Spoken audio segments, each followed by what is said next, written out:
بسم الله الرحمن الرحیم. ګوره ګلابه نن زمونږه سیکنډ لیکچر دی او هغه دی بیسیک الیمنټس اف د سنټنس یا بیسیک پارټس اف د سنټنس. یعنی سنټنس چې دی د هغې بیسیک الیمنټس دي. سنټنس چې دی هغه د څه نه جوړوي. یو بیسیک سنټنس چې دی هغه د کومو عناصرو نه د کم پارټس نه جوړوي. ټیک شو. نننی لیکچر چې کوم دی هغه بې انتها زیات امپورټنټ دی. یو پوینټ چې دی هغه زده کې یو پوینټ انډرسټینډ کې بیا را روان لیکچرز چې دی په هغې باندې به تاسو په اسانه باندې پوهېږئ.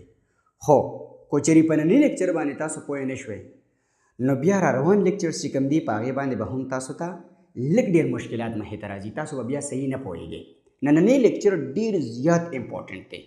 صرف او صرف نننی لیکچر انډرسټینډ کې را روان ټینسز، ایکټیو وایس، پیسیو وایس، ډایرکټ انډایرکټ نریشن، سبجیکټ ورب اګریمنټ کوم چې تاسو په ان انډیکیټ کې راځي نو تاسو به په یو سیز باندې بیا پوهېږئ. خو کو چېرې په ننني لیکچر باندې صحیح پوه نه شوئ نو بیا به په ټینسز کې راته هم ایشو وي، په ایکټیو وایس پیسیو وایس کې هم، په ډایرکټ انډایرکټ نریشن کې هم، د دې نه علاوه په سبجیکټ ورب اګریمنټ چې دی په هغې کې به راته هم ایشو راځي. نو ګورئ نننی لیکچر چې کوم دی هغه ډېر زیات امپورټنټ دی. ټیک شو. په دې ځان پوه کړئ. د ټولو نه اول خبره خو دا ده چې یو سنټنس چې کوم دی بیسیک سنټنس چې کوم دی د هغې 3 ایلیمنټس دي. 3 ایلیمنټس د یو سمپل سنټنس د یو کامن سنټنس چې کوم دی د هغې مین 3 ایلیمنټس دي. ټیک شو. یو ته مونږ وایو سبجیکټ، بل ته مونږ وایو ورب او بل دی آبجیکټ. د دې دپاره تاسو په خپل مایند کې یو شارټ فارمیولا چې کوم دی هغه کېدی چې SVO یعنی سبجیکټ، ورب او آبجیکټ. دا په خپل مایند کې د اوس نه کېدی. SVO سبجیکټ، ورب او آبجیکټ دا د سنټنس بیسیک ایلیمنټس دي. ټیک شو. اوس سبجیکټ چې دی هغه څه ته وایي؟ سبجیکټ ویل کېږي چې په یو سنټنس کې کوم کار کولو والا لفظ دی، کوم کار کولو والا ورډ دی، هغه ورډ چې هغه کار کولو والا ظاهري، کار کوونکی ظاهري، ایکشن کولو والا ظاهري، نو هغې ته به مونږ څه وایو چې دا دی سبجیکټ. ٹھیک شو. څه شي؟ کام کرنے والا چې کوم دی، کام کرنے والا دا لفظ چې کوم دی دا څه شی دی؟ دا به سبجیکټ. ورب څه شی دی؟ ورب چې دی هغه دی کام. کم کار چې دی، ایکشن چې دی یا ورک چې کوم دی هغه به هغه به یې ورب. په سنټنس کې کوم لفظ چې هغه کار ظاهري، ایکشن ظاهري، ورک ظاهري نو هغه به هغه به یې ورب.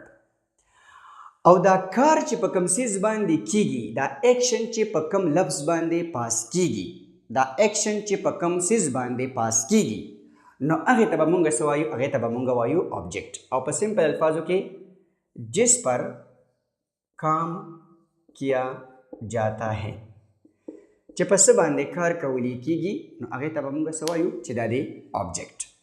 دا 3 خبرې په خپل مایند کې د اوس نه کېدی. سبجیکټ کار کولو والا، ورب کار، او آبجیکټ په کوم باندې چې کار کیږي یا په کوم باندې چې ایکشن پاس کیږي دې ته به مونږ څه وایو؟ آبجیکټ. دا د سنټنس بیسیک ایلیمنټس دي. اوس مثال په طور باندې زه دلته کې اوبه څکم، تاسو ماته ګورئ. نو ګورئ زه کار کولو والا یم چې تاسو وایئ چې سر عرفان اوبه څکي نو څو؟ سر عرفان کار کولو والا. کار کولو والا څوک دی؟ سر عرفان. ایکشن څوک پرفارم کی؟ سر عرفان. ټیک ده. نو سر عرفان څه شو؟ سبجیکټ. وګورئ سر عرفان څه دی؟ سبجیکټ. ایکشن پرفارم کولو والا سر عرفان دی نو سر عرفان څه شو؟ سبجیکټ. اوس دا ایکشن چې کوم دی، دا سکل چې دی دا یو کار دی که نه؟ ګورئ دا سکل څه دی؟ دا یو کار دی، ایکشن دی. نو دی ایکشن ته د سکلو ته مونږ په انګلیش کې څه وایو؟ ډرینک. ٹھیک شو. نو سر عرفان ډرینکس. اوس دا ایکشن چې دی دا په څه باندې پرفارم کیږي؟ په څه باندې دا ایکشن چې دی دا پاس کیږي؟ نو دا ایکشن چې دی دا په اوبو باندې که نه؟ دا کار په څه باندې کیږي؟ دا سکلی کیږي څه څیزو؟ اوبه سکلی کیږي. نو دا اوبه زموږ سره څه شي شو؟ دا شو آبجیکټ. وګورئ زه سکلو والا یم، کار کولو والا زه یم نو زه شوم سبجیکټ. دا سکل چې دی دا یو کار دی نو دا څه شي شو؟ ورب. او دا کار په څه باندې کیږي؟ په دې اوبو باندې کیږي نو دا زموږ سره څه شی شو؟ آبجیکټ. ټیک شو. وس ما دلته کې لیکلی دی سر عرفان. وس چې زه په خپله باندې ځان دپاره یم چې زه اوبه څکمه نو څو آی ډرینک واټر، زه اوبه څکمه. زه کار کولو والا یم نو زه شومه سبجیکټ. دا کار چې کوم دی نو دا څه دی؟ دا دی ورب. او دا سکلی کېږي څه شی؟ دا کار په څه باندې کېږي؟ په اوبو باندې. دا څه شی شو؟ آبجیکټ. دغه شانتې ما د ځان سره نن هر څه پوره راوړلی، ټیک شو، چې صحیح تاسو په دې لیکچر باندې پوه کړم. زه وایم چې څو زه چاکلیټ خورم نو ما ته غوږ کېدی. زه کار کولو والا یم نو زه څه شوم؟ زه شوم سبجیکټ. کار کولو والا څوک دی؟ زه یم. نو آی دا ایکشن چې کوم دی څه شی دی؟ دا کار څه دی؟ خوراک کول دی. خوراک ته په انګلیش کې څه وایي؟ ایټ. آی زه شوم کار کولو والا نو سبجیکټ. دا کار چې دی زه چې کوم ایکشن پرفارم کوم هغه څه شی دی؟ خوراک دی. نو دا خوراک څه دی؟ ایکشن دی. ایټ ورته په انګلیش کې وایي. نو دا څه شی شو؟ دا شو ورب. دا ایکشن دی، کار دی. دا څه شو؟ ورب. او دا خوړل کېږي څه شی؟ دا ایکشن په څه باندې پاس کېږي؟ په دې چاکلیټ باندې که نه. نو چاکلیټ زموږ سره څه شی شو؟ دا شو آبجیکټ. دغه شانتې دا والا اوس زه وایم چې ته چاکلیټ خورې نو ته څه یې؟ ته کار کولو والا یې نو ته څه شوې؟ سبجیکټ. او ته چې کوم ایکشن پرفارم کې نو هغه څه شی دی؟ خوراک دی که نه. دا خوړل څه شی دی؟ دا یو کار دی، یو ایکشن دی. نو دا څه شو؟ ورب. او دا خوړل کېږي څه شی؟ دا کار په څه باندې کېږي؟ نو دا دی چاکلیټ. دا ایکشن په چاکلیټ باندې پرفارم کېږي که نه. خوړل کېږي څه شی؟ چاکلیټ. نو دا زموږ سره څه شی شو؟ آبجیکټ. سبجیکټ ته شوې، ته کار کولو والا یې. ته چې کوم کار کې نو هغه څه شی دی؟ خوراک. نو دا ورب شو. او دا کار په څه باندې پاس کېږي؟ دا ایکشن په څه باندې پاس کېږي؟ دا دی شو چاکلیټ. نو دا زموږ سره څه شی شو؟ آبجیکټ. آی هوپ اوس به تاسو صحیح پوه شوي. اوس دغه شانتې زه وایم چې لکه مبین چې دی که نه هغه څه کي؟ هغه اوبه څکي. مبین څه شی شو؟ کار کولو والا. ایکشن څوک پرفارم کی؟ ایکشن پرفارم کی مبین. نو مبین اوبه څکي. مبین چې کوم دی نو هغه کار کولو والا دی. نو مبین شو سبجیکټ. دغه شانتې دی چې کوم ایکشن پرفارم کی هغه کار څه دی؟ سکل دی که نه. نو دا سکل زموږ سره څه شی شو؟ دا شو ورب. او دا سکلی کېږي څه شي؟ اوبو، واټر. نو دا څه شو؟ آبجیکټ. دغه شانتې هغه اوبه څکي نو هی هغه کار کولو والا دی شو سبجیکټ. دغه شانتې هغه کار چې کي نو هغه اوبه څکي که نه. دا سکل یو کار دی، دا څه شو؟ ورب. او دغه شانتې واټر چې کوم دی دا دی شو آبجیکټ. ځکه چې دا ایکشن چې دی دا په اوبو باندې پاس کېږي. آی هوپ چې تاسو به د سبجیکټ، ورب او د آبجیکټ په کنسپټ باندې پوه شوي یې. ګوله به یو پوینټ چې دی هغه په خپل مایند کې کېدی چې اوس په دې دوران کې زه تاسو ټینس چې دی هغه تاسو ته نه ایکسپلین کوم. نو تاسو ټینس ته لا سوچ مه کوئ. تاسو صرف او صرف څه وکړئ؟ تاسو په خپل مایند کې سبجیکټ، ورب او آبجیکټ دا صرف انډرسټینډ کړئ. ځکه چې موږ په موجوده ټایم کې چې دی کوم ایکشن پرفارم کوو د هغې لپاره موږ پریزنټ کنټینیوس ټینس استعمالو. او دلته کې موږ استعمال کړی دی پریزنټ انډیفینټ ټینس. خو زما مقصد صرف دا دی چې زه تاسو په دې باندې پوه کړم چې سبجیکټ، ورب او آبجیکټ چې تاسو سبجیکټ، ورب او آبجیکټ صرف وپېژنئ. د دې لپاره ما ستاسو د مخې دا ایکشن چې کوم دی دا ما پرفارم کړو. ټیک شو؟ نو تاسو به ټینس ته نه ګورئ اوس په دې دوران کې. تاسو صرف او صرف سبجیکټ، ورب او آبجیکټ چې دی هغه انډرسټینډ کړو. دا پوره د زموږ سره. نور یې ځان ته لږ اسان کې. د سنټنس په سټارټ کې چې کوم دی هغه څه شي یي؟ سبجیکټ یي. بیا د سبجیکټ نه بعد چې هغه څه یي؟ ورب یي. او د ورب نه بعد چې دی که نه هغه بیا آبجیکټ یي. اوس په دې باندې پوه شوې ګلابه؟ داسې هم کېږي چې په سنټنس کې کله صرف سبجیکټ او ورب راغلي. داسې هم کېږي چې په سنټنس کې صرف او صرف ورب راغلي. او داسې هم راځي چې په سنټنس کې ورب او آبجیکټ راغلي. هغه به بیا موږ وروسته په ډیټیل سره چې دی انډرسټینډ کوو. اوس فلحال چې کوم دی ستاسو دا ستاسو دپاره امپورټنټ دی نو تاسو دا زده کړئ. په دې باندې پوه شوئ ګلابه؟ اوس یاد ساتئ یو سنټنس چې کوم دی نو هغې کې به د سبجیکټ په ځای باندې یا ناون راځي او یا به پروناون راځي. مونږ خو دا پوینټ د ځان سره ولیکو چې د سبجیکټ په ځای باندې به څه یې لکه یا به ناون راځي او یا به پروناون راځي. دا پوینټ په خپل مایند کې د اوس نه کېدی. د سبجیکټ په ځای باندې به څه یې لکه یا به ناون راځي او یا به پروناون راځي. خو اوس خو اول مونږ له دا پیژندل پکار دي چې ناون څه ته وایي او بیا پروناون څه ته وایي هغې نه به مونږ هلته کې بیا سبجیکټ په ځای باندې ناون او پروناون لګوو که نه اول خو مونږ له ناون او پروناون پېژندل پکار دي نو ګورې ګلابه ناون چې دی که نه هغه په سمپل الفاظو کې نوم ته ویل کېږي نام ته ویل کېږي نیم ته ویل کېږي په کوم ځای کې چې هم تاسو نوم ولیدو یا نوم واورېدو نو هغه څه شی دی ناون دی لکه د مثال په طور باندې سکول یو نوم دی نو څه شی شو ناون سرعرفان یو نوم دی که نه نو څه شو ناون هلک نوم دی نو څه شی شو ناون موبایل فون نوم دی نو ناون دغه شانتې بلا څه شی شو ناون دی دغه شانتې هاپیرې ناون دی ګلابه ناون دی اوس په دې باندې پوه شوې که نه لکه دغه شانتې لکه تاسو کو چېرته اورېدلي دي که نه په وړوکوالي باندې ماشومان ته لکه بو در پسې راغی بو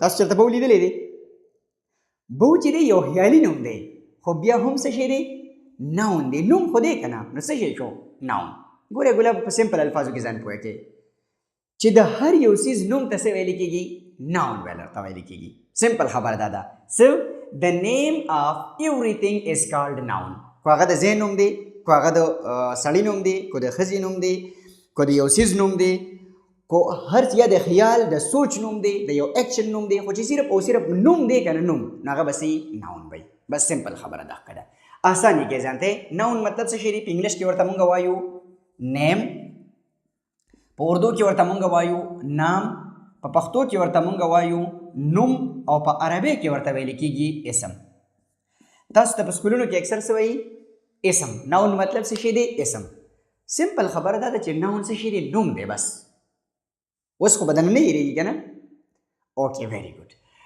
اوس مونږ راځو چې ناون چې کوم دی نو هغه به یا سینګولري او یا به پلورلي د سبجیکټ په ځای باندې چې نوم راځي نو یا به هغه سینګولري سینګولر مطلب څه شی دی یو نوم وي او یا به سي هغه به پلورل یعنی جمع وي سینګولر ناون یو نوم پلورل ناون جمع نوم پوه شوئ نو یا خو به سي سینګولر ناوني او یا به پلورل ناوني و سینګولر ناون څه ته ویل کېږي یو نوم ته ویل کېږي او پلورل ناون څه ته ویل کېږي جمع نوم ته مثال په طور باندې کیټ پیشو یو نوم دی نو دا دی شو سینګولر ناون پیشوګانې کیټس نو څه شی شو ډېرې شوې که نه نو پلورل ناون بوی هلک یو نو سینګولر ناون بویز ډېر هلکان نو څه شی شو پلورل ناون دغه شانتې سټوډنټ شاګرد یو نو څه شی شو یا طالب علم نو څه شی شو سینګولر ناون دغه شانتې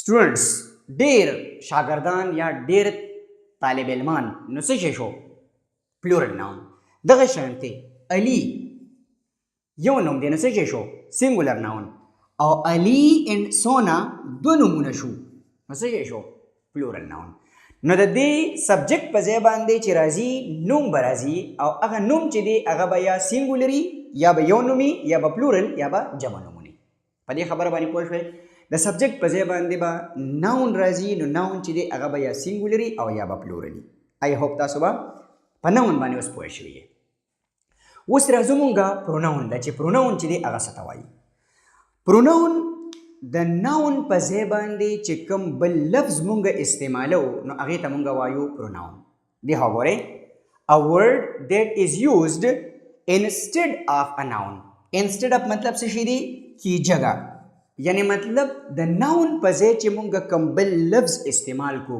بل ورډ استعمال کو نو هغې ته به مونږ څه وایو پروناون به ورته وایو ځان په سمپل الفاظو کې په پښتو کې اول پوهه کې بیا به انګلیش ته راشو زه وایم مبین زما سټوډنټ دی ټیک شو نو مبین ما نوم واغستو نو څه شی شو ناون شو اوس خو زه بار بار به داسې نه وایم که نه چې مبین زما سټوډنټ دی مبین کالج ته راځي مبین ډېر زیات خالق دی مبین په ټایم باندې راځي مبین چې دی هغه هومورک چې دی هغه نه کوي مبین ډېر انټلیجنټ دی بار بار زه مبین لفظ استعمالوم په ډے ټو ډے لایف کې چې کله مونږ خبرې کوو نو مونږ اول نوم واخلو او د نوم نه بعد د هغې په ځای باندې بل لفظ استعمالو لکه څنګه مبین زما سټوډنټ دی هغه روزانه کالج ته راځي هغه ډېر خالق دی هغه اساینمنټ په ټایم باندې کمپلیټ کړي هغه کلاس نه پټېږي نو دا زه چې د مبین په ځای باندې د هغه لفظ استعمالوم نو دا څه شی شو پروناون شو دغه شانتې کو چېرې زه ووایم چې علي او سونا دا زما سټوډنټس دي، هغوی روزانه کالج ته راځي، هغوی اساینمنټ په ټایم باندې مکمل کی. نو د دې علي او د سونا په ځای باندې د هغوی لفظ چې ما استعمال کو دا څه شو؟ دا شو پروناون. اوس په دې باندې پوه شوئ؟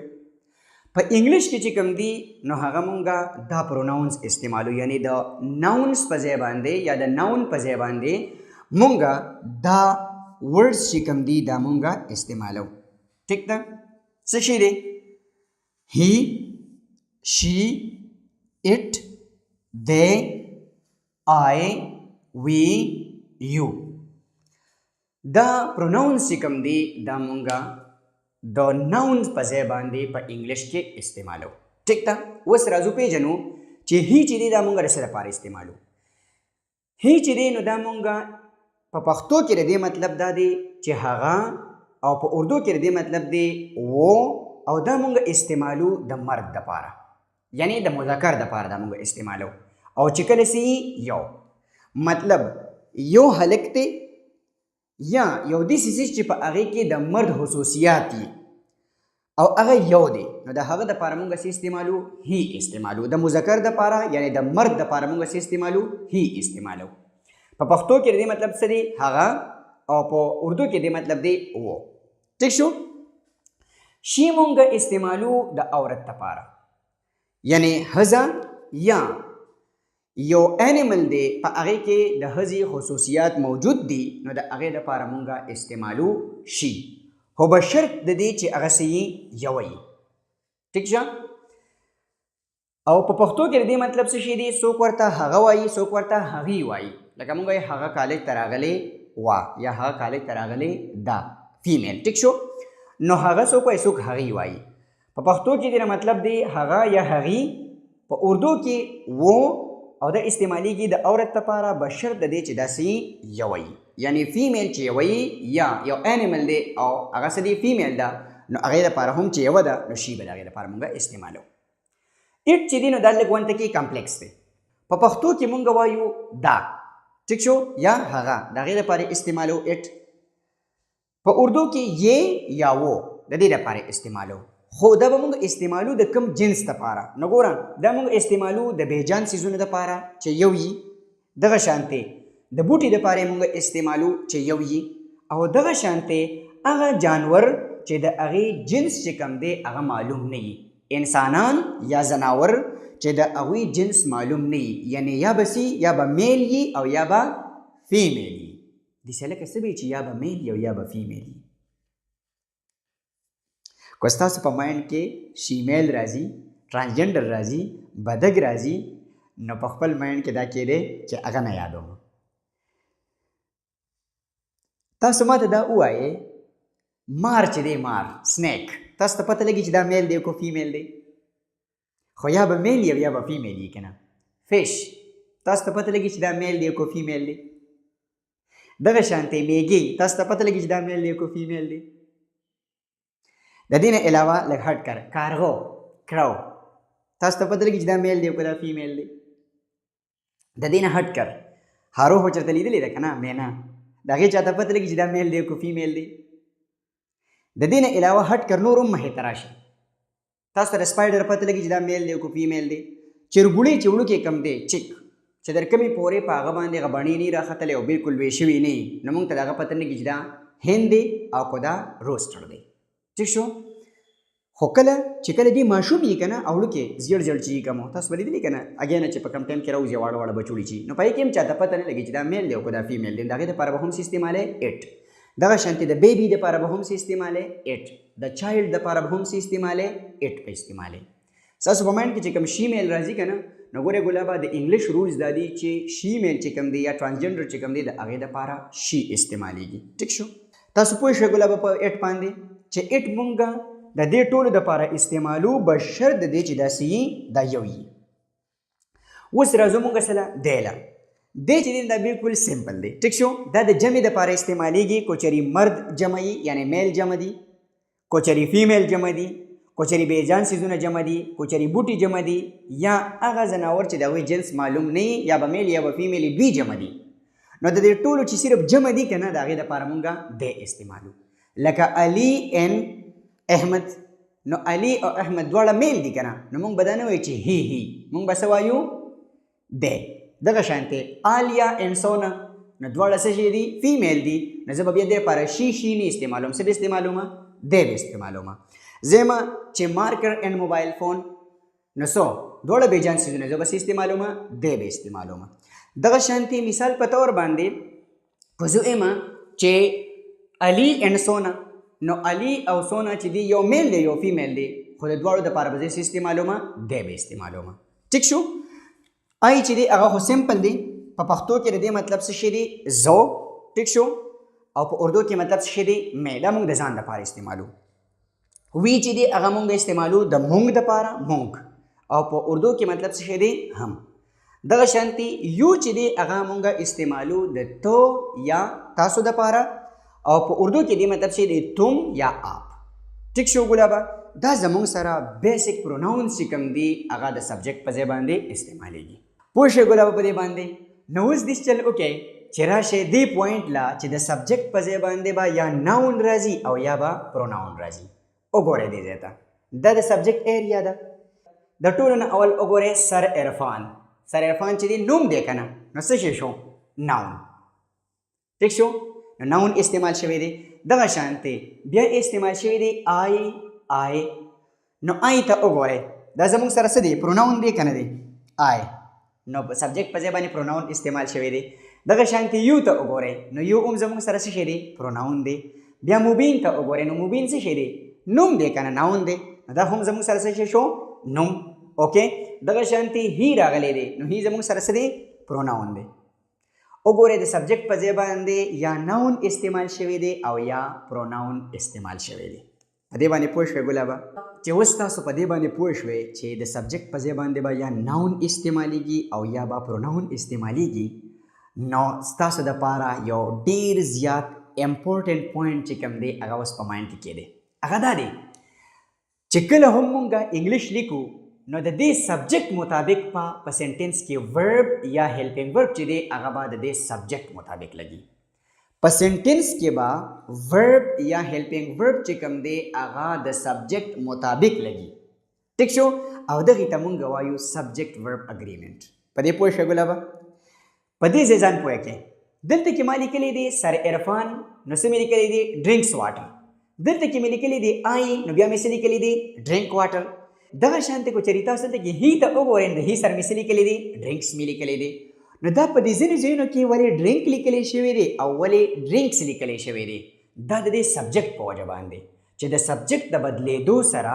ورب چې دی هغه بدلیږي دغه شانتې د سبجیکټ د بدلیدو سره هیلپینګ ورب چې کوم دی هغه هم بدلیږي نو تاسو به دې سبجیکټ ته ګورئ او د دې سبجیکټ مطابق چې دی هغه به تاسو ورب لګوئ یا به هیلپینګ ورب لګوئ ټیک شو اوس د دې لپاره رولز څه دي مونږ ته به څنګه پته لګي چې په دې ځای کې مونږ د دې سبجیکټ مطابق کوم یو ورب ولګو د دې سبجیکټ مطابق مونږ څنګه هیلپینګ ورب ولګو د هغې دپاره زه تاسو ته یو 2 پوینټس لیکم هغه به راټکئ ښه مضبوطه راټه به پرې ولګوئ ټیک شو او زه سره هم په دې کې هیلپ کوم چې تاسو یو پیره ده په مایند کې کېناسته دا خبره بیا په اخوا باندې انګلیش چې دي هغه ټوکي دي ټیک شو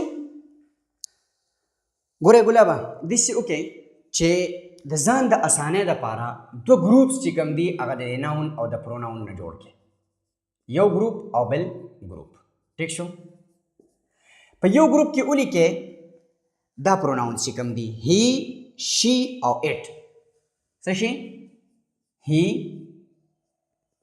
شي او اټ ټیک ده په بل ګروپ کې ولیکئ آی وی یو او دے آی وی یو او دے اوس چې کله سینګولر ناون راغی سینګولر ناون ټیک شو نو سینګولر ناون چې کوم دی هغه به د چا ملګري اس ان دلته کې لیکم مطلب سینګولر ناون دا سینګولر ناون به د چا ملګري دی به د دې ګروپ ملګري یعنی هی شي اټ او سینګولر ناون دا به د یو ګروپ ممبرز وي او د دوی دپاره په انګلیش کې جدا رولز وي ټیک شو دغه شانتې آی وی یو دے دا پروناونز او د دوی سره او پلورل ناون چې کوم دی هغه به د دوی ملګري شي پی ان ما دلته کې ولیکو مطلب پلورل ناون نو آی وی یو دے او پلورل ناون چې دی دا بل یو ګروپ شو او د دوی دپاره به په انګلیش کې جدا رول سي. دا زما سره دوه درې پیرې ووایي چې ستاسو مایند چې دی هغه به دې کلیر شي. ټیک ده. هی شي اټ او سینګولر ناون دا د یو ګروپ ممبرز دي او د دوی دپاره په انګلیش کې جدا رول سي. آی وی یو دے او پلورل ناون دا د بل ګروپ ممبرز دي او د دوی دپاره په انګلیش کې جدا رول سي. دا به دغه شانتي تاسو راټکئ. پوه شوئ؟ هی شي اټ او سینګولر ناون دا د یو ګروپ ممبرز دي او د دوی دپاره په انګلیش کې جدا رول سي. آی وی یو دے او پلورل ناون دا د بل ګروپ ممبرز دي او د دوی دپاره په انګلیش کې جدا رول سي. د دې ځای پورې نن چې دی هغه لیکچر پوره دی. سبا چې کوم دی هغه مونږه پریزنټ انډیفینټ ټینس شروع کوو نو هغه به مونږه د دې ګروپس په بنیاد باندې په اسانه باندې زده کوو. ټیک شو ګلابه؟ نننی لیکچر چې دی هغه د دې ځای پورې پوره دی. آی هوپ چې تاسو به صحیح انډرسټینډ کړی.